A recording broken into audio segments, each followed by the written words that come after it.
Hello students, हम कुछ MCQ करते हैं सीडीपी के जो पीवाईक्यू जो पहले एग्जाम्स में आए हुए हैं।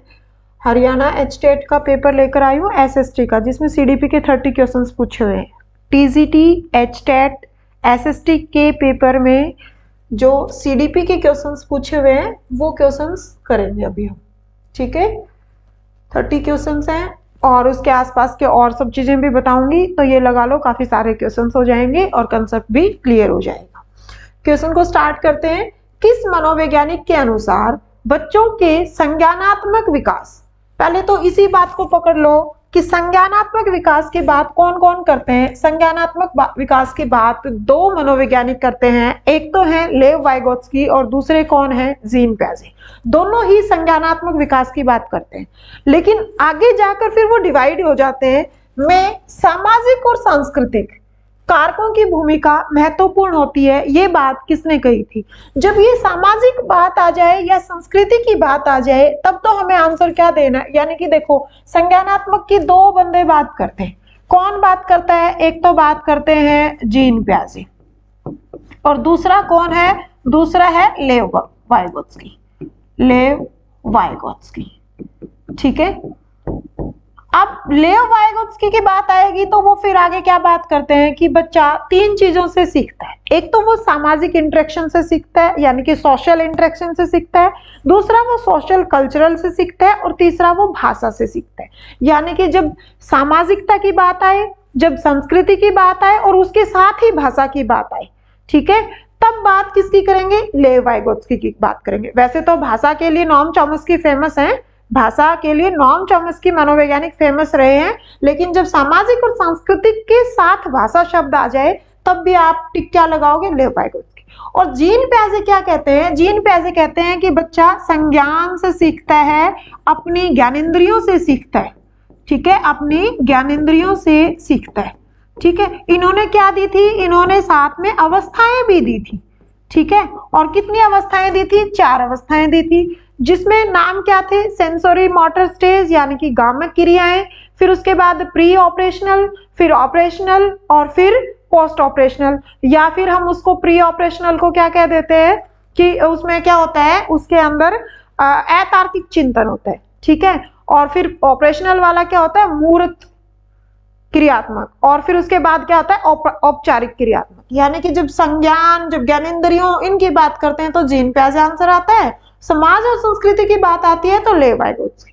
लेव वाइगोत्स्की ने और क्या कहा था? जब ये स्कैफोल्डिंग आता है, एमकेओ आता है या फिर जेडपीडी आता है, यानी कि देखो zone of proximal development, MKO, scaffolding, ये सारे नाम किसने दिए थे? और इनके साथ और क्या आता है? और सामाजिक अंतःक्रिया, यानी कि समाज के साथ इंटरेक्ट करके बच्चा सीखता है। सामाजिक के साथ सांस्कृतिक बात आए और इसके साथ और क्या हो सकता है? और भाषा की बात आए, ठीक है। ये सब चीजें आए तब क्या आंसर जाएगा? लेव वाइगोत्स्की। तो इसका आंसर क्या रहेगा? लेव वाइगोत्स्की। क्या थे ये? एक रूसी मनोवैज्ञानिक थे, ठीक है। और इन्होंने बात की थी कि बच्चा समाज के साथ इंटरेक्ट करके सीखता है। यहाँ जेडपीडी में क्या था? जोन ऑफ प्रॉक्सिमल डेवलपमेंट, यानी कि वो डेवलपमेंट का जोन जिसमें बच्चा जिस जोन में वो सीख पाता है। एमक्यू क्या था? मोर नॉलेजेबल देन अदर, यानी कि मोर नॉलेजेबल का मतलब होता है नॉलेज ज्यादा हो। अब ऐसा इसका उम्र से कोई लेना देना नहीं है। एक छोटा बच्चा अपने दादा को व्हाट्सएप चलाना, फेसबुक चलाना सिखा सकता है, क्योंकि बच्चे को क्या आता है? ये वाली जो सोशल मीडिया यूज करना आता है, ठीक है। और एक दादा अपने बच्चे को साइकिल चलाना सिखा सकते हैं, क्योंकि वो उस चीज में माहिर है। यानी कि जिसको भी जिस फील्ड में नॉलेज होगी वो दूसरे को सिखा देगा। यानी कि समाज के साथ इंटरेक्ट करके बच्चा सीखता है। स्कैफोल्डिंग क्या होता है? वही हेल्प के साथ, मतलब दूसरे की हेल्प के साथ सीख लेना। अब बच्चे को साइकिल चलाने सिखा दी और उसके साथ ही बच्चा क्या सीख सकता है कि वो बाइक चलाना सीख सकता है, ठीक है, या फिर वो कार चलाना सीख देगा। लेकिन ऐसा नहीं है कि वो एरोप्लेन चलाना सीख लेगा। यानी कि एक मैक्सिमम जोन होता है, यानी कि यहाँ पर बच्चा एक हेल्प के साथ सीखता है, ये वाला जो जोन है ये क्या है, एक हेल्प के साथ सीख लेता है और इसके बाहर वो नहीं सीख पाएगा। यानी कि साइकिल चलाना सिखाए तो बाइक सीख सकता है, वो एरोप्लेन उड़ाना नहीं सीख सकता। तो इसका आंसर क्या रहेगा, वाइगोत्स्की। जीन पैजे है, जीन पैजे क्या किसकी बात करते हैं, संज्ञानात्मक, लेकिन वो क्या कहते हैं, ज्ञानेंद्रियों से सीखता है। ठीक है, नेक्स्ट क्वेश्चन।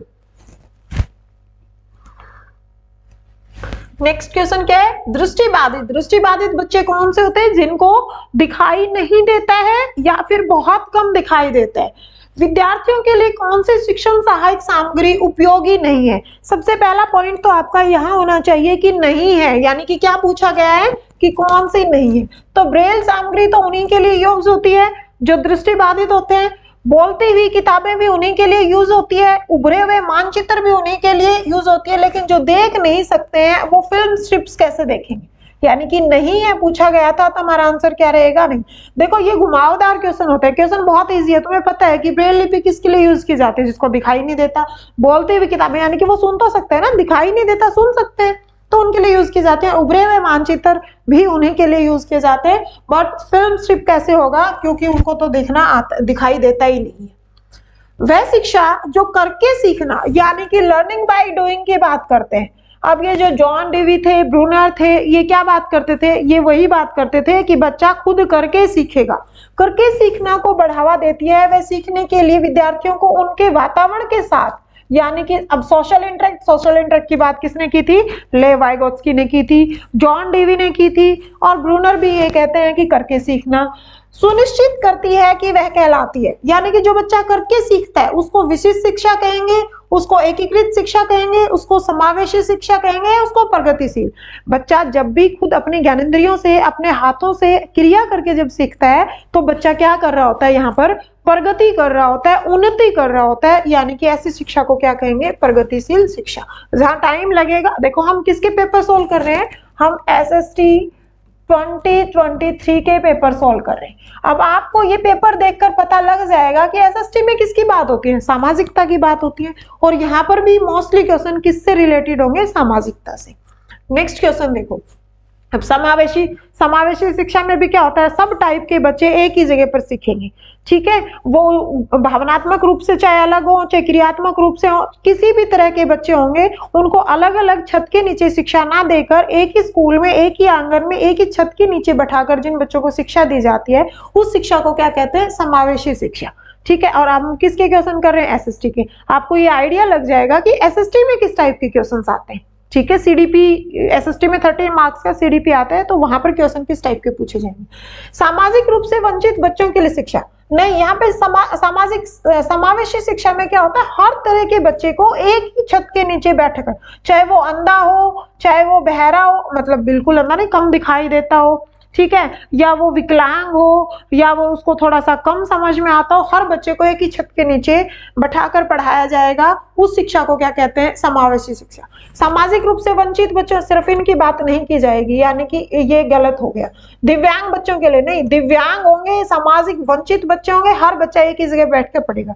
सामान्य व दिव्यांग बच्चों के लिए शिक्षा और सभी बच्चों के लिए शिक्षा, यानी कि यहाँ पर आंसर क्या आ जाएगा, सभी बच्चों के लिए, चाहे वो सामान्य हो, चाहे वो दिव्यांग हो, चाहे वो क्या हो, सामाजिक रूप से वंचित हो, हर एक बच्चा एक जगह बैठकर पढ़ता है। ऐसी शिक्षा को क्या कहा जाता है, समावेशी शिक्षा कहा जाता है।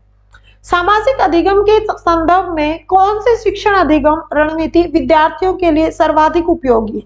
पहली बात तो क्या सिखा रहे हैं, सामाजिक अधिगम, यानी कि समाज के अंदर सोशल लर्निंग के अंदर कौन से शिक्षण अधिगम, यानी कि शिक्षण क्या होता है, टीचिंग मेथड, और अधिगम क्या होता है, लर्निंग रणनीति विद्यार्थियों के लिए सर्वाधिक है। यानी कि जब सामाजिक विज्ञान SST के जब हमारे पास टीचिंग मेथड्स आते हैं तो उसके अंदर से कौन सी बेस्ट विधि है, क्षेत्र भ्रमण।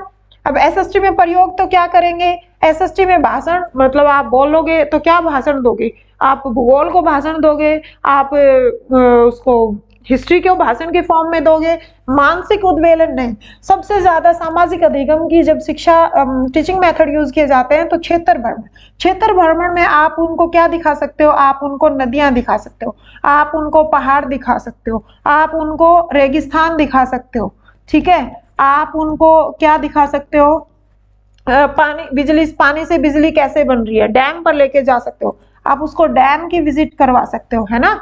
तो यानी कि आप उसको आप क्षेत्र भ्रमण करके आप समाज के साथ इंटरेक्ट, आप अलग अलग तरह की वेशभूषा से इंट्रोडक्शन करवा सकते हो, ठीक है, अलग अलग तरह के खान पान से करवा सकते हो, अलग अलग तरह के अलग अलग स्टेट में भ्रमण करवाकर उनको भाषा का ज्ञान करवा सकते हो, राजस्थानी, मारवाड़ी, ये सब पंजाबी, ये सब कैसे बोली जा सकती है, उनका पहनावा, वेशभूषा कैसी है। यानी कि सामाजिक अधिगम के लिए आप क्षेत्र भ्रमण को क्या मानेंगे, बेस्ट मेथड मानेंगे। नेक्स्ट, निम्नलिखित में से कौन सी वस्तुनिष्ठ, वस्तुनिष्ठ क्या होती है, जो तुम्हारे ये जो एमसीक्यू आते हैं, एमसीक्यू मोस्ट, ये एमसीक्यू आते हैं, इन क्वेश्चन को आप क्या बोलते हो, वस्तुनिष्ठ प्रकार के प्रश्न बोलते हो। और इसमें पूछा गया निम्नलिखित में से कौन सा वस्तुनिष्ठ प्रकार का प्रश्न नहीं है, ठीक है। अब नहीं है तो जैसे कि आपके होते हैं ना ये एमसीक्यू को मतलब फॉर, जिसके 4 आंसर दिए होते हैं, 4 या 5 दिए होते हैं, आपका जो पेपर आता है उसमें से एक सेलेक्ट करना होता है, या ये यस नो वाले आते हैं, या फिलिंग द ब्लैंक, यानी कि 1 वर्ड सब्स्टिट्यूट करके आंसर देना हो, राइट रॉन्ग वाले हो सकते हैं, उसके बाद वो मिलान वाले हो सकते हैं। ये इनमें क्या होता है, फिक्स आंसर होता है, आप अपने आंसर को एक्सप्लेन नहीं कर सकते हो, जो आंसर है तो है, ठीक है। अर्थ रोटेट करती है तो आप क्या लिखोगे, earth rotate on it's on axis, वो खुद की एक्सिस के ऊपर रोटेट कर रही है, वो सन के चारों तरफ क्या कर रही है, रिवॉल्व कर रही है। अब बात की जाए कि प्लेनेट कितने, 8 है, ये क्या है, फिक्स आंसर वाले क्वेश्चंस हो गए, ठीक है, आप इसको और एक्सप्लेन नहीं कर सकते। वस्तुनिष्ठ क्वेश्चंस में वही आते हैं जिनके आंसर फिक्स होते हैं। इसकी कमियां क्या होती है कि पेपर बनाने के लिए बहुत एक्सपीरियंस टीचर की जरूरत होती है, चेक करते टाइम कम लगता है, ये इसका क्या है, इसकी खूबी है। और इसका नुकसान क्या है कि बहुत एक्सपीरियंस टीचर होगा वही इस पेपर को बना पाएगा। लेकिन दूसरे टाइप के क्वेश्चंस कौन से होते हैं, जो जिसके बड़े आंसर लिखते हो, लॉन्ग आंसर टाइप क्वेश्चंस आते हैं, जैसे कि विश्लेषणात्मक। अब ये इसमें पूछा था वस्तुनिष्ठ कौन सा है, तो मिलान वाला, ऐसे मिलान वाला हो गया, ये इसका आंसर ये ए का बी, सी का डी, ऐसे। फिर बहुवैकल्पिक, जिसको एमसीक्यू टाइप बोलते हो, फिलिंग द ब्लैंक, या फिर इसमें आ सकते हैं यस नो वाले, ठीक है, राइट रॉन्ग वाले, ये सब क्या होते हैं, वस्तुनिष्ठ। और विश्लेषणात्मक में क्या होता है, आपको भरकर पूरी एक्सप्लेनेशन देनी होती है। सोलर सिस्टम है तो सोलर सिस्टम के अंदर सन आएगा, फिर उसके प्लेनेट आएंगे, फिर उसके अंदर एस्ट्रॉयड बेल्ट आ जाएगी, फिर उनका जो प्रक्रिया वो west to east rotate revolve करते हैं, ईस्ट टू वेस्ट में पूरी एक्सप्लेनेशन दोगे, ठीक है। तो इसमें क्या होता है, हर बच्चे का क्वेश्चन का आंसर अलग हो सकता है। पेपर बनाना तो बहुत इजी है, लेकिन चेक करते टाइम वेरिएशन हो सकती है। जब कंटेंट लिखते हो तो हो सकता है कि एक बच्चे ने सही लिखा हो, दूसरे बच्चे ने भी सही लिखा हो, लेकिन उनका जो कंटेंट का आंसर है ना, उनके पॉइंट्स हैं वो वेरी कर सकते हैं, ठीक है। तो इस टाइप के पेपर को चेक करने में दिक्कत आती है, जबकि ये वस्तुनिष्ठ पेपर होते हैं, इसको चेक करने में इनके तो फिक्स आंसर होते हैं, तो टाइम भी कम लगता है और आंसर भी फिक्स है, तो मार्किंग के अंदर वेरिएशन भी नहीं होगी। ये तीनों तो है, ये तो है और ये नहीं है। नेक्स्ट, धीमी गति के अधिगम करता है, यानी कि जो स्लो लर्नर्स होते हैं उनके लिए कौन सी शैक्षिक हस्तक्षेप उपयुक्त नहीं है, उपयुक्त नहीं है। पहली बात तो देखो, क्वेश्चंस बहुत इजी है, लैंग्वेज थोड़ी सी मुश्किल है। हस्तक्षेप मतलब उसके अंदर क्या आप इंटरप्ट नहीं कर सकते हो, कहाँ आप रुकावट, शैक्षिक हस्तक्षेप उपयुक्त नहीं है, यानी कि कहाँ पर आपको इंटरप्शन नहीं करना है, रुकावट नहीं डालनी है। देखो, जो स्लो लर्नर होते हैं उनको आप प्रैक्टिस करवाओगे, धीरे धीरे प्रैक्टिस करवाकर, मतलब उसको क्या करोगे, सरल से कठिन की तरफ लेकर जाओगे, मूर्त से अमूर्त की तरफ लेकर जाओगे, ज्ञात से अज्ञात की, ये क्या होते हैं, शिक्षण विधि के सूत्र होते हैं। जो पहले से पता है उससे बिना, जो नहीं पता उसकी तरफ लेकर जाओगे। पहले चीजें मूर्त ज्ञान करवाओगे, फिर अमूर्त की तरफ लेकर जाओगे। पहले आसान आसान चीजें करवाओगे, फिर थोड़ा मुश्किल की तरफ लेकर जाओगे। तो यानी कि उनका क्या करवाओगे, आप अभ्यास करवाओगे, ठीक है। अगर उनको कहीं दिक्कत आ रही है तो आप उसकी रेमेडी करोगे, उसका उपचार करोगे, ठीक है। और सहकारी शिक्षण विधि, यानी कि सारी तरह की शिक्षण विधियां उनके ऊपर उपयोग करके देखो।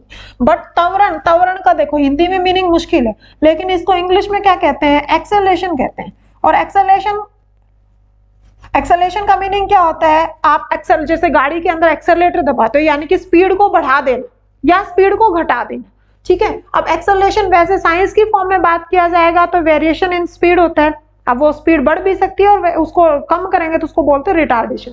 तो एक्सेलरेशन का मीनिंग क्या हो गया कि स्पीड को बढ़ा दें। और वो पहले से स्लो लर्नर है और उनकी स्पीड, सिखाने की स्पीड को बढ़ा दोगे तो क्या वो उस चीज को सीख पाएंगे? नहीं सीख पाएंगे। यानी कि आपको क्या यूज नहीं करना है, आपको तवरण, तवरण का अब साथ में कई बार मुश्किल हिंदी मीनिंग है तो इंग्लिश वाला पेपर देख लिया करो, हो सकता है कि वहां वाला मीनिंग तुम्हें अच्छे से समझ आ जाए। क्योंकि आज के दिन क्या है, हम चीजें पढ़, मतलब चीजों को समझते तो हम मोस्टली वर्ड इंग्लिश में है, ठीक है, लेकिन पढ़ते किस में, मतलब समझ किस में पाते हैं, हिंदी में पढ़ पाते हैं, हिंदी में समझ पाते हैं, लेकिन मोस्टली चीजें हम इंग्लिश में पढ़ते हैं। तो आप इसका इंग्लिश मीनिंग देखकर आइडिया लगा सकते हैं। एक्सेलरेशन का मीनिंग क्या होता है कि किसी की स्पीड को बढ़ा देना, ठीक है। तो आप पहले से स्लो लर्नर है, स्पीड बढ़ा दोगे तो वो बच्चे सीखेंगे कैसे। नेक्स्ट, जब एक बच्चे द्वारा सीखा जाने वाला पाठ लंबा और कठिन हो। भाई पाठ बहुत बड़ा है और पाठ थोड़ा सा मुश्किल भी है। अब बच्चे को एक ही साथ में उस पाठ को सिखाओगे तो बच्चा नहीं सीख पाएगा, बच्चे को उबाऊ फील होगा क्योंकि वो मुश्किल है, वैसे उसको समझ नहीं आ रहा। तो उसको आप क्या करना है, टुकड़ों में तोड़कर उस चैप्टर को सिखाना है, ठीक है। चैप्टर लंबा है तो उसको ब्रेक कर करके सिखाओगे, उसके टुकड़े कर करके सिखाओगे, उसको आसान भाषा में सिखाओगे, उसको मूर्त से अमूर्त की तरफ लेकर जाओगे, ज्ञात से अज्ञात की तरफ लेकर जाओगे। पाठ लंबा और कठिन हो तथा उसमें समझ की जरूरत भी अधिक हो, यानी कि ज्यादा देर तक उसको सीखने की जरूरत है, तो सीखने की कौन सी विधि को उपयुक्त होगी, यानी कि आप वहां पर कौन से मेथड को यूज करोगे। तो वहां पर आप मेथड यूज करोगे विराम मेथड। विराम मेथड का मतलब क्या होता है, रुक रुक कर सिखाओगे, पहले थोड़ा सिखाया, फिर थोड़ा और सिखाया, फिर थोड़ा और सिखाया, यानी कि आप विराम मेथड से उसको यूज करोगे। और इसका आंसर क्या रहेगा, विराम विधि, यानी कि टुकड़ों में तोड़कर उसको। पूर्ण विधि मतलब पूरा चैप्टर एक साथ पढ़ा दोगे, ठीक है। अविराम बिना रुके सिखा दोगे, या प्रासंगिक विधि, ये भी यूज नहीं करोगे। यहाँ पर कौन सी विधि यूज करोगे, विराम विधि। किशोरावस्था में स्वीकृत सामाजिक व्यवहार पैटर्न के लिए सही कूट का चयन करें, यानी कि आपको देखो 4 ऑप्शन दे रखे हैं, इनमें से कौन से सही है, 2 सही है, 3 सही है या चारों सही है, ठीक है। इस तरीके से आपको चयन करना है। पहली बात तो अवस्था कौन सी दी गई है, किशोरावस्था, यानी कि बच्चे की उम्र कितनी है, 12-13 साल के बाद का बच्चा है। और 12-13 साल का बच्चा है तो उसके अंदर क्या आती है, उसके अंदर आती है कि मैं नेतृत्व करूं, उसके अंदर अहम केंद्रिता भी आती है, उसके अंदर क्या हो सकती है, सहानुभूति भी हो सकती है। लेकिन सामाजिक व्यवहार, समाज कौन से व्यवहार को एक्सेप्ट करता है। देखो बच्चे में सब चीजें हो सकती हैं, ठीक है, लेकिन समाज किसको एक्सेप्ट करेगा। अब रूढ़िवादिता मतलब स्टीरियोटाइप की बात करूं तो जब लड़का, देखो 2 बहन भाइयों की एग्जांपल दूं, लड़का क्या कहता है, लड़का अपनी गर्लफ्रेंड भी बनाता है, ठीक है, बाहर रात तक भी घूमता है, लेकिन जब बहन की बारी आती है तो कोई लड़का उसकी तरफ आंख उठाकर नहीं देख सकता, वो रात को घर से बाहर नहीं रह सकती, यानी कि उसके अंदर भी रूढ़िवादिता आती है। जब लड़का जवान होता है ना तो उसको रहता है कि मेरी बहन टाइम से घर आए, मेरी बहन बहुत सहनशील हो, बहुत ही मतलब सुशील गुणवान हो, ठीक है, खुद चाहे हो या ना हो, तो उसके अंदर रूढ़िवादिता भी आती है। लेकिन समाज किस कौन से व्यवहार पैटर्न को एक्सेप्ट करता है, आपको ये चीज सेलेक्ट करनी है। तो नेतृत्व कुशलता को समाज एक्सेप्ट करता है कि उसके अंदर नेतृत्व की भावना है, वो समाज के लिए आगे बढ़कर कुछ अच्छा काम करे। सहानुभूति की भावना भी आए, नेतृत्व की भावना भी आए, लेकिन उसके अंदर ईगो नहीं होना चाहिए। ईगो मतलब अहम केंद्रिता नहीं होनी चाहिए, ईगो सेंट्रिज्म नहीं होना चाहिए, स्टीरियोटाइप भी नहीं होना चाहिए, यानी कि ये नहीं होने चाहिए और ये हाँ होने चाहिए।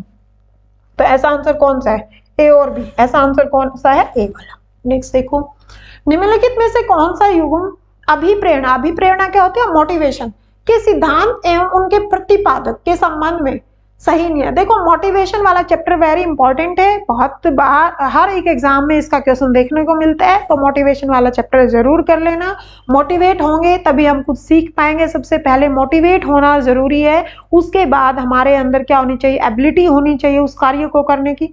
मोटिवेशन सबसे पहला जरूरी है, फिर हमारे अंदर एबिलिटी होनी चाहिए, फिर हम उसको मतलब फाइनल रिजल्ट तक उस काम को लेकर जा सकते हैं। तो कौन सा कथन सही नहीं है, मूल प्रवृत्ति सिद्धांत, इंस्टिंक्ट थ्योरी। इंस्टिंक्ट थ्योरी किसने दी थी, एटकिंसन, नहीं ये सबसे पहला यही वाला गलत हो गया। ये किसने दी थी, ये दी थी विलियम मैकडूगल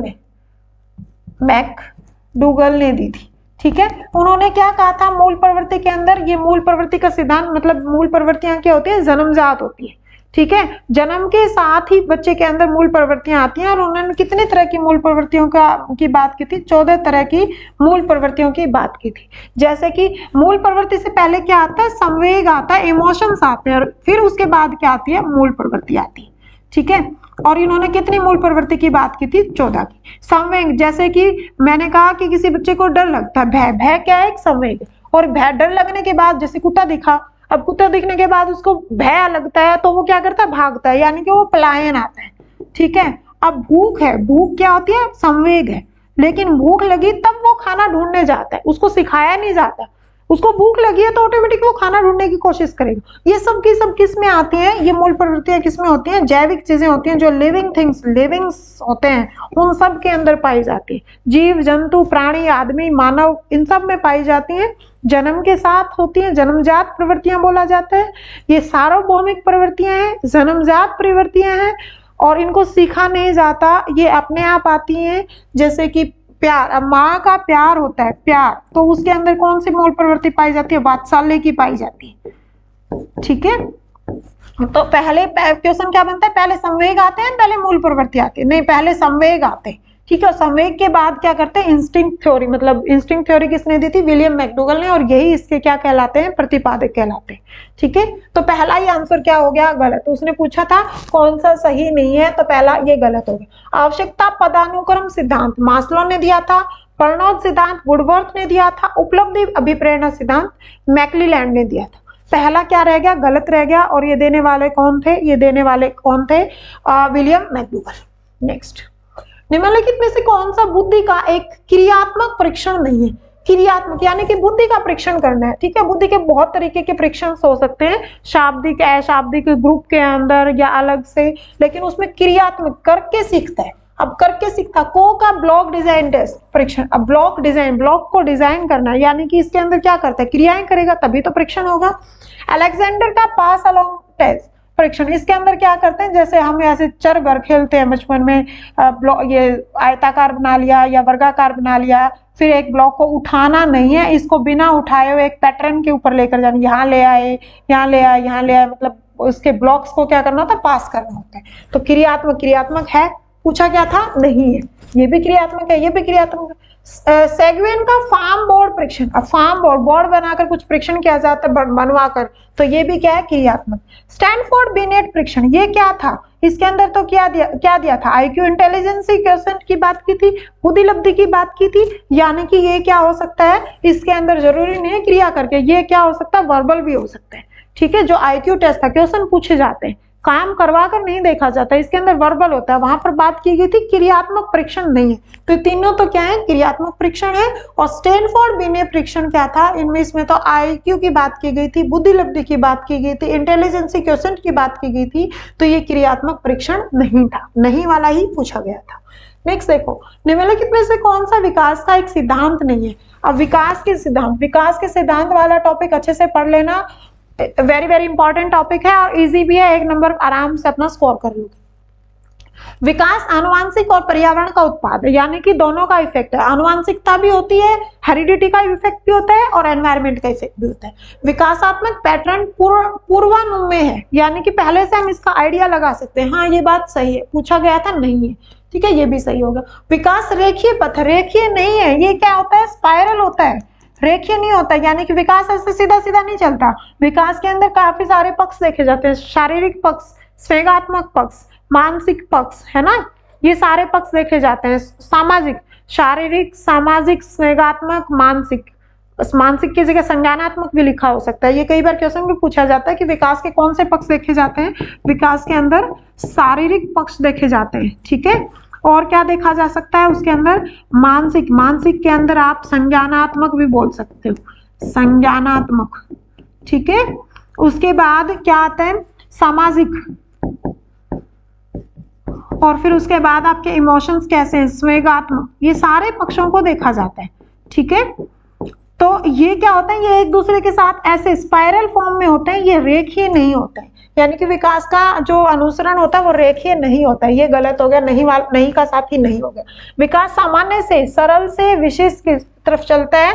पहले बच्चा सामान्य दोनों हाथों से किसी चीज को उठाता है, फिर दो फिंगर से पेंसिल को पकड़ना स्टार्ट कर देता है, यानी कि सामान्य से स्पेसिफिक की तरफ चलता है। जनरल टू स्पेसिफिक लिखा हो सकता है, सामान्य से विशिष्ट लिखा हो सकता है, यानी कि ये भी सही है, ये भी सही है, ये था गलत, और पूछा क्या गया था? गलत, तो गलत का साथ ही गलत, आंसर क्या रहेगा? सी। गैगने, ये कई जगह गैने लिखा होता है, कई जगह गैगने लिखा होता है। इन्होंने क्या दिया था, इन्होंने अधिगम को के अनुसार एक शिक्षक द्वारा विद्यार्थियों को किस उच्चतम स्तर, सबसे ऊपर वाला स्तर पूछा गया था। अब सबसे ऊपर वाला स्तर पूछा गया था, तो एक बार के लिए इसको हम थोड़ा और अच्छे से एक्सप्लेन करें तो यहाँ से काफी बार क्वेश्चन देखा गया है। गैगने ने क्या दिया था, एक अधिगम का एक मेथड दिया था, और इन्होंने क्या दिया था, एक इस तरीके से एक ट्रायंगल के फॉर्म में 8 स्टेप्स दिए थे। इनकी बुक का नाम क्या था, कंडीशंस ऑफ लर्निंग, और इन्होंने 8 स्टेप्स दिए थे। सबसे पहला स्टेप क्या दिया था, सांकेतिक अधिगम। सबसे पहला स्टेप क्या दिया था, सांकेतिक, संकेतों से सीखता है बच्चा, सांकेतिक अधिगम। ठीक है, अब ये रेड लाइट है, ग्रीन लाइट है, हाथ का साइन है, यानी कि बच्चा संकेत से किसी चीज को सीखता है। सबसे पहला स्टेप था अधिगम लर्निंग। फिर आता है उद्दीपक अनुक्रिया। फिर क्या आता है, उद्दीपक। कई बार ये पहला, दूसरा, तीसरा इस तरीके से भी पूछ लिया जाता है। उद्दीपक स्टिमुलस रिस्पॉन्स लर्निंग, यानी कि स्टिमुलस कुछ भी हो सकता है। अब भूख लगी है तो रोटी उसके लिए क्या हो सकता है, उसके लिए उद्दीपक हो सकता है। रोटी को देखकर लार आ जाना, चटनी को देखकर लार आ जाना, यानी कि रिस्पॉन्स देना, उद्दीपक अनुक्रिया लर्निंग बोलते हैं। फर्स्ट को सांकेतिक अधिगम बोलते हैं, सेकंड को क्या बोलते हैं, उद्दीपक अनुक्रिया। थर्ड वाला क्या है, थर्ड वाला श्रृंखला, श्रृंखला, श्रृंखला यानी कि स्टेप्स होते हैं, श्रृंखला अधिगम। ठीक है, या उसको क्या बोलेंगे, लर्निंग बोलेंगे। ठीक है, श्रृंखला यानी कि आपकी एक सीक्वेंस लर्निंग होगी। पहले आप जैसे कि पहले आप प्लस के क्वेश्चन सीखोगे, फिर माइनस के सीखते हो, फिर मल्टीप्लाई करना सीखते हो, फिर डिवाइड करना सीखते हो, यानी कि ये क्या बन जाती है, एक सीक्वेंस बन जाती है। फिर आता है शाब्दिक साहचर्य, यानी कि वर्ड एसोसिएशन, शाब्दिक साहचर्य। ठीक है, यहाँ पर क्या करता है बच्चा, वर्ड्स यानी कि अल्फाबेट से वर्ड बनाना सीखता है, और वर्ड से फिर और डिफरेंट वर्ड्स बनाना सीखता है। शाब्दिक साहचर्य अधिगम बोला जाता है। फिर क्या करता है बच्चा, विभेद करना सीखता है, डिफरेंशिएट करना सीखता है, विभेदीकरण, डिफरेंशिएशन सीखता है। ठीक है, छोटे बड़े का हो गया, है ना, ये लेस देन ग्रेटर देन हो गया, क्रम से चीजों को जचाना, या मतलब रोटेशन क्या हो गया, रिवॉल्यूशन क्या हो गया, इस तरीके से विभेद करना सीखते हैं।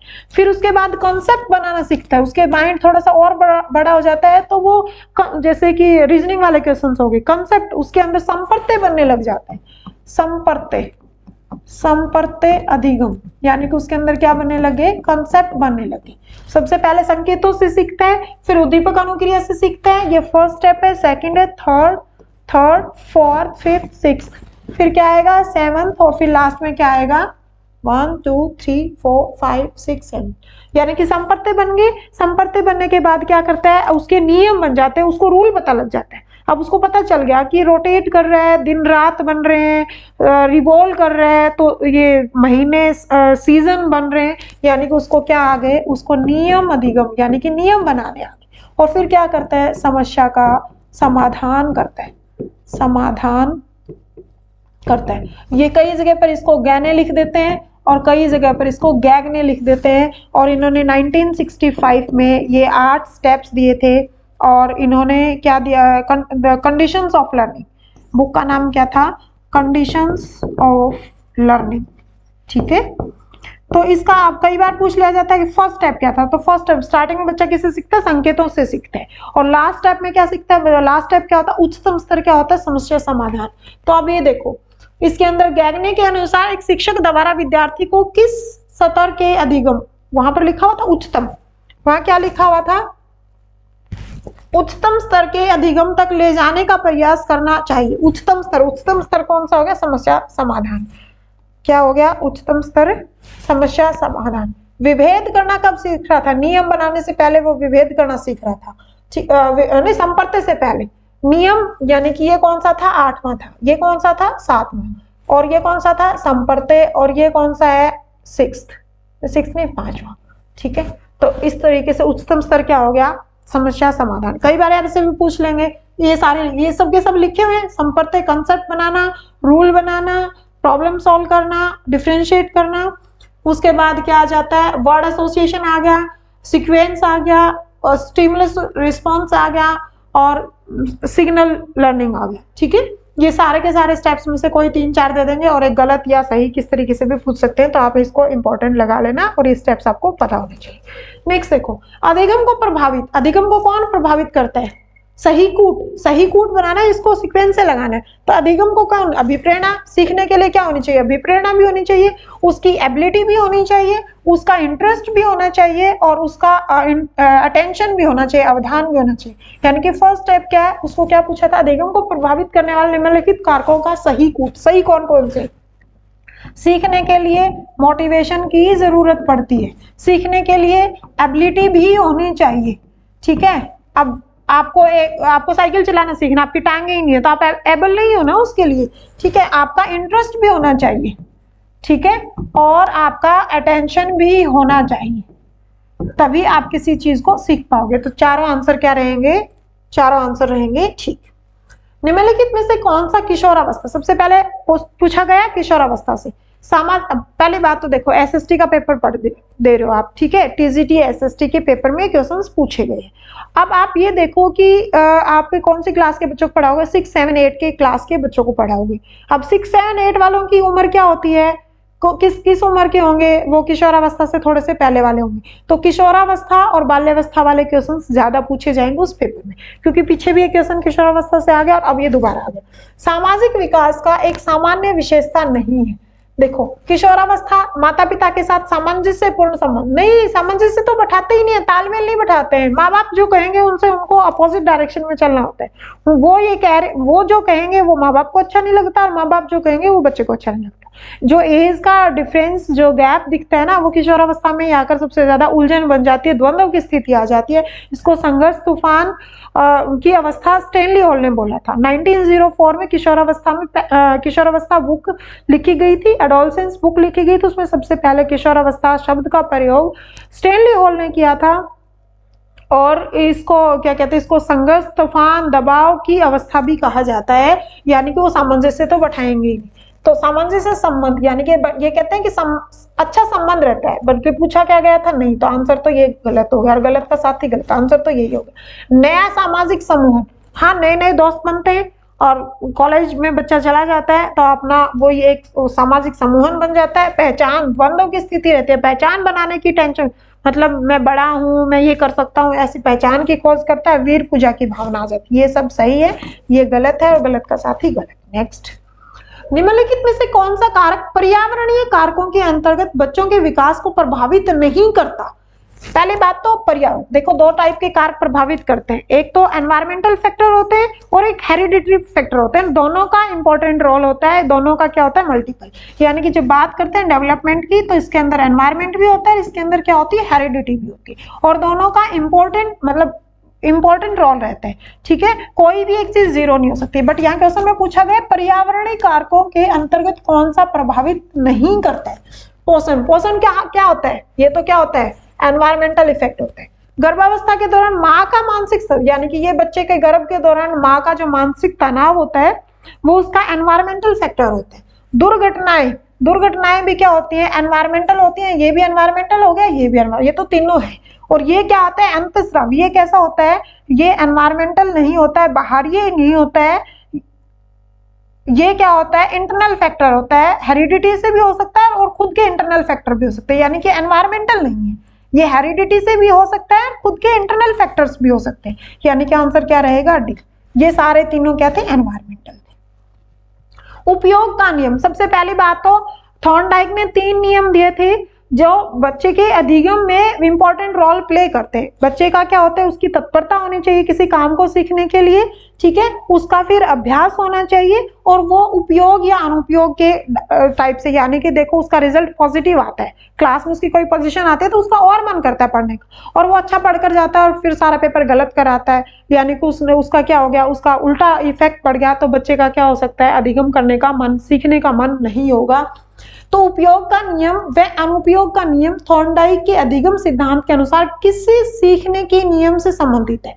किसके नियम है ये? उपयोग, यानी कि उसका इफेक्ट क्या पड़ा, उसको क्या बोला जाता है? Rule of effect. ठीक है, रूल ऑफ इफेक्ट। ठीक है, इसकी वजह से इसको क्या बोला जाता है? उपयोग का नियम और अनुपयोग का नियम। थॉर्नडाइक ने 3 क्या दिए थे, मुख्य नियम दिए थे, और 5 क्या दिए थे, सेकेंडरी नियम रूल्स दिए थे। ये जो भू प्रतिक्रिया का नियम है ये सेकेंडरी में आता है, ये और तीनों ए बी और सी किस में आते हैं, मेन जो गुण होते हैं, जो नियम होते हैं उसके अंदर आते हैं। तो प्रभाव के नियम को क्या बोला जाता है, उपयोग का नियम बोला जाता है। तत्परता, काम सीखने की इच्छा होगी, वही एग्जाम्पल आता है ना, घोड़े को तालाब तक तो लाया जा सकता है लेकिन उसको पानी पिलाया नहीं जा सकता, उसको बाध्य नहीं किया जा सकता, उसके अंदर उसको उसकी प्यास लगी होगी तो भी वो पानी पिएगा, आप उसको ला सकते हो। बच्चे को हाथ में बुक दे सकते हो लेकिन उसकी इच्छा नहीं है तो बुक को देखता रहेगा बट पढ़ेगा नहीं। ये क्या होता है, तत्परता का नियम। प्रैक्टिस करने से, अभ्यास के नियम से भी बच्चा सीखता है और प्रभाव के नियम से भी। नेक्स्ट, निम्नलिखित में से कौन सा विशेषता पियाजे द्वारा प्रतिपादित संज्ञानात्मक विकास सिद्धांत की मूर्त संक्रियात्मक अवस्था से संबंधित नहीं है। सबसे पहली बात तो पियाजे ने कितनी अवस्थाएं दी थी, 4 अवस्थाएं दी थी। फर्स्ट को क्या बोला जाता है, फर्स्ट को बोला जाता है sensory motor stage, sensory motor stage, ठीक है, जिसको क्या बोला जाता है, गामक क्रियात्मक, गामक, ठीक है। दूसरा क्या बोला जाता है, प्री ऑपरेशनल, प्री ऑपरेशनल,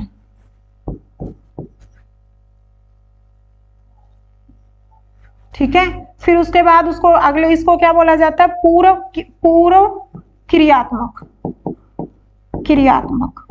फिर क्या बोला जाता है नेक्स्ट को, मूर्त क्रियात्मक,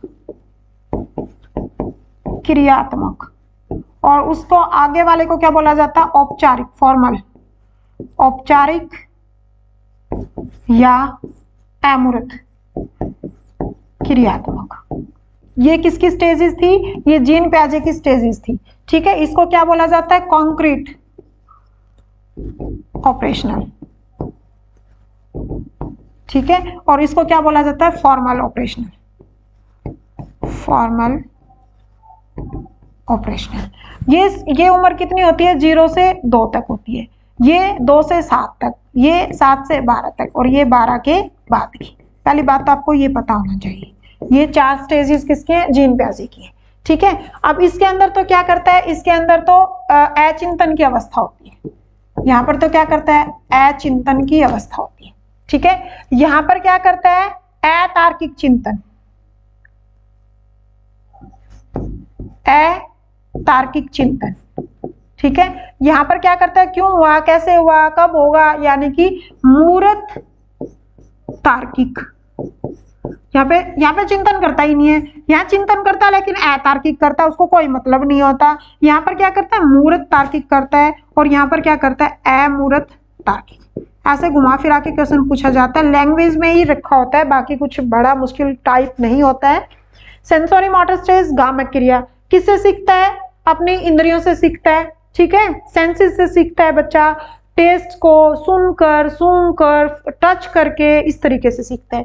यहाँ पर प्री ऑपरेशनल में क्या आता है, अतार्किक चिंतन होता है, जैसे कि उसके अंदर क्या होती है, जीववाद की भावना पाई जाती है, उसको लिविंग नॉन लिविंग का नहीं पता। चींटी ने मार दिया तो चींटी को हॉस्पिटल लेकर जाना है, टेबल ने मार दिया तो माँ उसको मार देती है कि इसने मेरे को मारा, धरती सूर्य चल रहा है, सूर्य रो रहा है, बादल हंस रहे हैं, इस टाइप की वो बात करते हैं, ठीक है। तो जीववाद की भावना पाई जाती है, अनुत्क्रमणशीलता पाई जाती है, अपलटावी होता है इस स्टेज में, दूसरे की बात कर रही हूँ, अनुत्क्रमणशीलता पाई जाती है, अपलटावी गुण पाया जाता है, उसको वो उसके सामने जो चीज है उसी को देखकर बात करता है, उसको नहीं पता होता लंबाई चौड़ाई का, उसको दिन महीने बार का नहीं पता होता।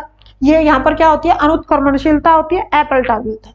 यहाँ उत्क्रमणशीलता होती है और पलटावी होता है, संरक्षण का भाव पाया जाता है, चीजों को कलेक्ट करके संग्रहण करने की स्थिति पाई जाती है। और यहाँ पर क्या होता है, अमूर्त चीजें सामने नहीं है तब भी उसके अंदर चिंतन करेगा, किशोरावस्था में आ जाता है, ठीक है। कर्मबद्धता पाई जाती है इस स्टेज में कर्मबद्धता भी कर देता है, ठीक है। तो पूछा क्या गया था, सबसे पहली बात तो मूर्त संक्रियात्मक, यानी कि इसके बारे में पूछा गया है, ठीक है। मूर्त संक्रियात्मक भी लिखा हो सकता है और क्रियात्मक भी लिखा हो सकता है, ठीक है, संज्ञानात्मक भी लिखा हो सकता है। तो मूर्त संक्रियात्मक अवस्था में संबंधित नहीं है, ठीक है। तो ये उत्क्रमणशीलता, पलटावे की क्षमता, तो ये तो यहाँ होती है। कर्मबद्धता, उसको ऑर्डर में लगाना, ये भी यहाँ पर होती है।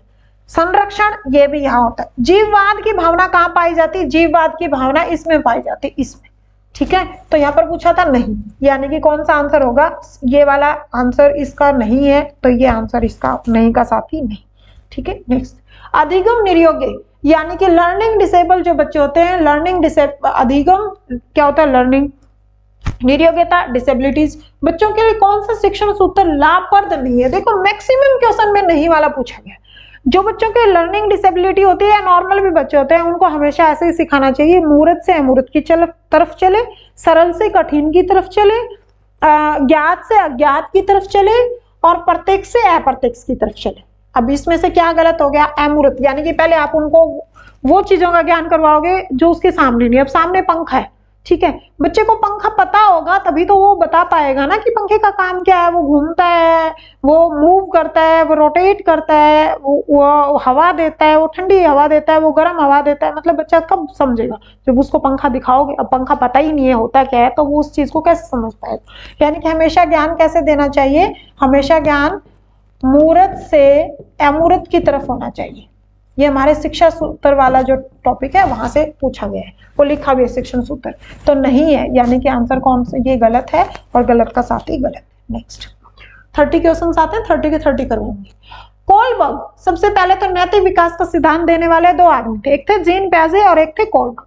सबसे पहले काम किसने किया था, जीन पियाजे, लेकिन फेमस कौन हुए थे, कोलबर्ग। कोलबर्ग ने जो हिंज की थ्योरी दी थी उससे वो फेमस हुए थे, और जो द्विधा की स्थिति, मतलब दुविधा होती है यहाँ पर बच्चे के अंदर, ठीक है। तो कोलबर्ग के नैतिक विकास सिद्धांत में कौन सी अवस्था पारंपरिक नैतिकता के स्तर से संबंधित नहीं है, फिर से क्या पूछ लिया गया, नहीं। पहली बात तो इन्होंने कितनी स्टेजेस दी थी, इन्होंने 3 स्टेजेस दी थी, ठीक है, कन्वेंशनल, प्री कन्वेंशनल, फिर कन्वेंशनल और फिर पोस्ट कन्वेंशनल। ये उन्होंने कितनी अवस्थाएं दी थी, 1 2 3, 3 सतर दिए थे और 6 अवस्थाएं दी थी, यानी कि 2 पार्ट इसके थे, 2 पार्ट इसके थे और 2 पार्ट इसके थे, ठीक है। और इन्होंने हिंज की थ्योरी भी इन्होंने फेमस की थी, ठीक है। पूर्व परंपरागत, परंपरागत और पश्च परंपरागत इसको हिंदी में कहा जाता है, ठीक है। अब यहाँ पर क्या होती है, जैसे कि दंड और आज्ञाकारिता होती है बच्चे के अंदर, ठीक है। फिर उसके बाद क्या होता है, तू मुझे ये दे तो मैं तुझे ये दे दूंगा, यानी कि अदला बदली की भावना होती है। फिर वो थोड़ा सा समाज के अंदर घुल मिल जाता है, तो सामाजिकता, यहाँ पर उसमें नैतिकता आ जाती है। पूछा क्या गया है, व्यक्तिवाद एवं विनियमितता, अच्छे अंतर व्यक्तित्व संबंध, सामाजिक व्यवस्था बनाए रखना, सामाजिक अनुबंध और व्यक्तित्व अधिकार। पूछा क्या गया है, पूछा गया नहीं है। तो देखो अच्छे अंतर व्यक्तित्व संबंध, वो अपने बड़े बहन भाई को छोटे बहन भाई को रूल सिखाते हैं, तो ये तो अंतर व्यक्तित्व हो गया। सामाजिक व्यवस्था बनाए रखना, ये भी बात थी। और व्यक्तिवाद एवं विनिमय, यानी कि क्रेता विक्रेता, ऐसी कोई बात नहीं करता था, नहीं वाला पूछा गया है। सामाजिक अनुबंध, आंसर क्या पूछा गया है इसमें, नहीं है पूछा गया। तो सामाजिक अनुबंध की बात तो करता है, ये व्यक्तिगत अधिकार की बात भी करता है, यानी कि ये दोनों तो वो करता है। तो क्या नहीं करता, ये ए और बी नहीं करता है। और पूछा क्या गया था, नहीं वाला। यस वाला पूछा जाता तो सी डी आ जाता, और गलत वाला पूछा गया तो ए बी आ जाएगा, ठीक है। नेक्स्ट, निम्नलिखित में से कौन सा नियम आनुवांशिकता, हेरिडिटी से संबंधित नहीं है, फिर से क्या पूछा गया, नहीं है। तो हेरिडिटी के रूल्स में क्या क्या आता है, समानता का नियम आता है, जैसे माँ बाप वैसे बच्चे। भिन्नता का नियम, थोड़े बहुत डिफरेंस पाए जाते हैं। प्रतिगमन बिल्कुल ही अलग पाया जाता है। प्रगति का नियम ये नहीं आता है, ये तो एक पीढ़ी से दूसरी, मतलब प्रगति कर रहे हैं, चीजों को सीख रहे हैं, विकास हो रहा है, ये बात नहीं की गई थी, नहीं वाला ही पूछा गया है। नेक्स्ट, निम्नलिखित में से कौन सा कारक शिक्षण अधिगम प्रक्रिया को प्रभावित नहीं करता है। शिक्षक का शारीरिक रूप, अरे शिक्षक के शारीरिक, ये गलत तो यहीं पर आ गया, यानी कि जो टीचर है वो लंबा है, छोटा है, अपाइज है, काला है, गोरा है, इस चीज से कोई फर्क नहीं पड़ता है, उसके शारीरिक रूप से कोई फर्क नहीं पड़ता है। शिक्षक का मानसिक स्तर स्वास्थ्य अच्छा होना चाहिए, शिक्षक को विषय वस्तु ज्ञान होना चाहिए, और शिक्षक को संप्रेषण यानी कि बोलने का भाषा कला आनी चाहिए, बातचीत करने का कौशल होना चाहिए। ये तीनों सही हैं, और ये क्या है, गलत, और गलत का साथ ही गलत। नेक्स्ट, प्याजे के नैतिक विकास सिद्धांत के अनुसार, सबसे पहले नैतिक विकास सिद्धांत किसने दिया था, प्याजे ने दिया था, और इसको एक्सप्लेन नहीं करूंगी अभी। किशोरावस्था है, किशोरावस्था क्या है, किशोरावस्था ने प्याजे के नैतिक विकास सिद्धांत में किशोरावस्था को क्या बताया गया था? स्वायत्त नैतिकता की अवस्था बताया गया था, यानी कि खुद सीखता है, उसके अंदर नैतिकता की भावना आ जाती है, वो विवेक के आधार पर नैतिकता करता है, किसी के दबाव में आकर नहीं करता। तो प्याजे के अनुसार अब देखो किशोरावस्था से तीसरा क्वेश्चन आ गया एक ही पेपर में। नेक्स्ट, व्यक्तिगत भिन्नताओं के संदर्भ में कौन सा कथन सही नहीं है? अब फिर से पूछा गया है, नहीं है। कोई भी दो व्यक्ति बिल्कुल एक समान नहीं होते, ये बात तो सही है। व्यक्तिगत भिन्नताएं विशेषताओं के से संबंध में विचलन है। व्यक्तिगत भिन्नताएं अपनी समग्रता से में व्यक्तियों को अलग करती हैं।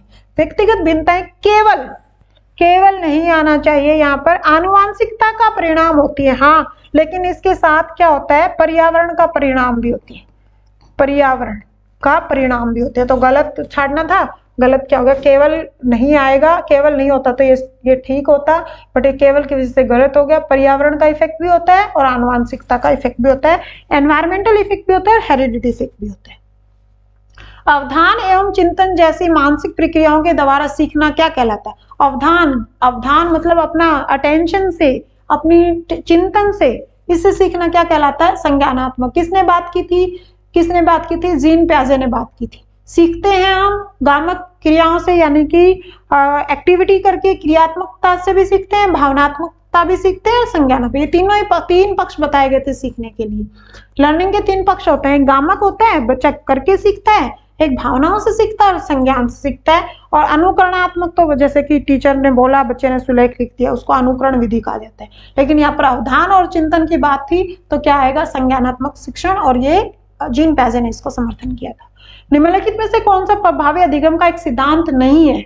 फिर से पूछा गया है, सिद्धांत नहीं है। तो अभिप्रेरणा, मोटिवेशन होगा सीखने के लिए, व्यक्तिगत पहुंच, खुद अप्रोच करेगा। अब मैंने कहा कि मैं हाथ पैर हिलाऊंगी और मैं यहाँ पर स्विमिंग करना सीख जाऊं, मैं स्विमिंग में जाऊंगी, तो मैं अप्रोच ही नहीं कर रही हूँ तो मैं सीख नहीं पाऊंगी। प्रतिपुष्टि करेगा, जो आपने जो रिजल्ट निकाला है, जो रिजल्ट निकला है, सीख रहा है, उसको व्यवहार में भी प्रदर्शन करेगा। प्रतिपुष्टि का मतलब क्या होता है? व्यवहारिक रूप से उसको दिखाना, उसको करना, ठीक है, और वहां पर अप्रोच करना, अभिप्रेरणा, तीनों सही है। पूछा गया था, सिद्धांत नहीं है। तो निष्क्रिय उपस्थिति, अब क्लास में बच्चा बैठा है और निष्क्रिय है, वो उसका ध्यान ही नहीं है, वो सुन ही नहीं रहा है, बस फिजिकली वहां बैठा है, इसका मतलब वो कुछ नहीं सीख पाएगा। निष्क्रिय उपस्थिति क्या करेगा? अधिगम के सिद्धांत नहीं हो सकता। तो आंसर क्या रहेगा? सी वाला।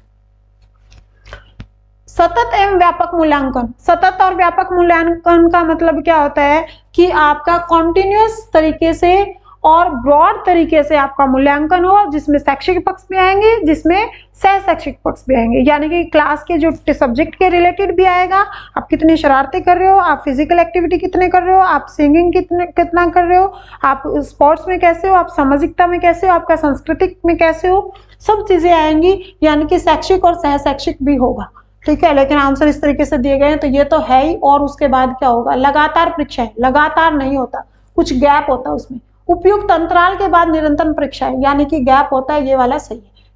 केवल नहीं आएगा, शैक्षिक के साथ सह शैक्षिक भी आएगा। तो आंसर क्या रहेगा? ए, बी और सी। क्या पूछा गया था? नहीं या यस? यस वाला पूछा गया था, तो आंसर क्या रहेगा? बी और सी, बी और सी। नेक्स्ट, एक अधिगम कठिनाई जो बच्चे के लिए वर्णों और शब्दों का अंतर करने में समस्या है, यानी कि वर्ण पहचान नहीं पाता, यानी कि बोलने में उसको दिक्कत आ रही है, जैसे कि वो पुट है और कट है, इसको कट बोलता है तो इसको भी पट बोलता है, PUT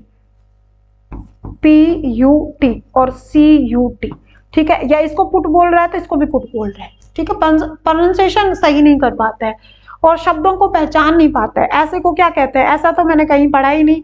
डिसलेक्सिया इसका आंसर होगा। डिसकैलकुलिया, कैलकुलेशन में दिक्कत है, मैथ को प्लस करना, जैसे 3 2 4 6 2 9 कैलकुलेशन प्लस करना था, वो इधर से प्लस करना शुरू कर देता है, ठीक है।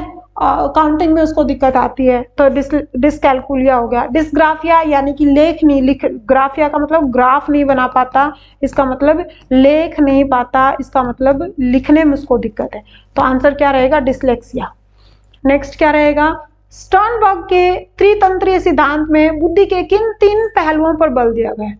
स्टर्नबर्ग ने पहली बात तो आपका क्वेश्चन यही पूछा जाता है कि स्टर्नबर्ग ने कौन सा सिद्धांत दिया था, तो कौन सा दिया था, 3 मॉडल दिए थे, 3 तंत्र दिए थे। इसके अंदर किसके ऊपर बल, पहलुओं पर बल दिया गया। अच्छा, आंसर के एक से ज्यादा वाला होगा। ठीक है, तो घटक तो उन्होंने बताए थे, अनुभव एक्सपीरियंस भी बताए थे, संदर्भात्मक यानी कि व्यवहार में भी लेकर आना बताया था, लेकिन स्टर्नबर्ग ने संक्रियात्मक, ये संक्रिया वाली बात तो कौन करते थे, जीन पियाजे करते थे। तो इसका आंसर क्या रहेगा, ए, बी और डी। ऐसा कोई ऑप्शन है, ए, बी और डी। उन्होंने घटक भी बताए थे, एक्सपीरियंस भी बताया था और व्यवहारात्मक भी बताया था। पावलोव के अनुबंध सिद्धांत, पावलोव ने पहली बात तो आपको कौन सा सिद्धांत दिया था, अनुबंधन का सिद्धांत दिया था।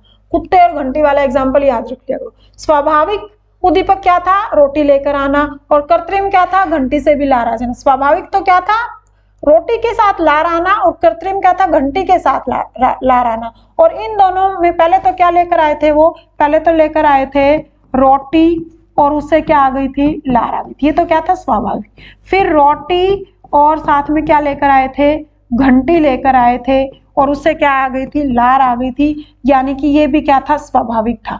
फिर अकेली घंटी लेकर आए, अब अकेली घंटी से भी उनको लगा साथ में रोटी होगी, और उससे क्या आ गई, लार आ गई, यानी कि ये क्या था, कृत्रिम। और इनके बीच में क्या बन गया था, फिर रोटी और घंटी, इससे लार आ रही थी, यानी कि यहाँ पर क्या बन गया था, एक अनुबंधन बन गया था कि मध्य अनुबंधन का कौन सा कारक धनात्मक रूप से प्रभावित नहीं करता, यानी कि पॉजिटिव। उद्दीपकों की प्रस्तुतिकरण का उपयुक्त समय, अब आप साथ साथ लेकर आओगे तभी तो अनुबंध बनेगा। अगर आप घंटी को 10 मिनट बाद बजा रहे हो तो इसका मतलब कोई अनुबंधन नहीं बनेगा, यानी कि उपयुक्त समय होना चाहिए। उसकी पुनरावृत्ति भी होनी चाहिए, 8-10 बार ऐसे किया गया होगा, रोटी और घंटी साथ साथ लाए गए, तब अकेली घंटी आने से लार आनी स्टार्ट हुई होगी, और उसको रिपीट नहीं करोगे, अकेला घंटी 10 बार लाते गए तो लार आनी फिर बंद हो जाएगी। उसके आसपास का वातावरण भी, जैसे कि साइकिल की घंटी और बजाने से भी उसको लार आ जाएगी, रोटी के साथ घंटी बजाने से टन से लार आ रही थी, हो सकता है कि साइकिल की घंटी से भी उसको लार आ जाए, वातावरण होना चाहिए। प्रेरक की कमी, प्रेरक की कमी नहीं होनी चाहिए, प्रेरक की अधिकता होनी चाहिए, तभी क्या होगा, धनात्मक रूप से प्रभावित होगा, नहीं तो नहीं होगा। तो आंसर क्या रह जाएगा, डी। क्वेश्चंस खत्म हो गए हैं, क्लास को यहीं खत्म करते हैं। एसएसटी पेपर कहाँ आया हुआ था, ये एसएसटी टीजीटी यानी कि लेवल 2 जो बच्चे कहाँ पढ़ाते हैं, 6, 7, 8 को पढ़ाते हैं, और एचटेट का ये पेपर था। ठीक है, ऐसे ही रोज हम एक पेपर को सॉल्व किया करेंगे। क्लास अच्छी लगी हो तो आप इसको शेयर कर सकते हैं और लाइक कर सकते हैं। Thank you.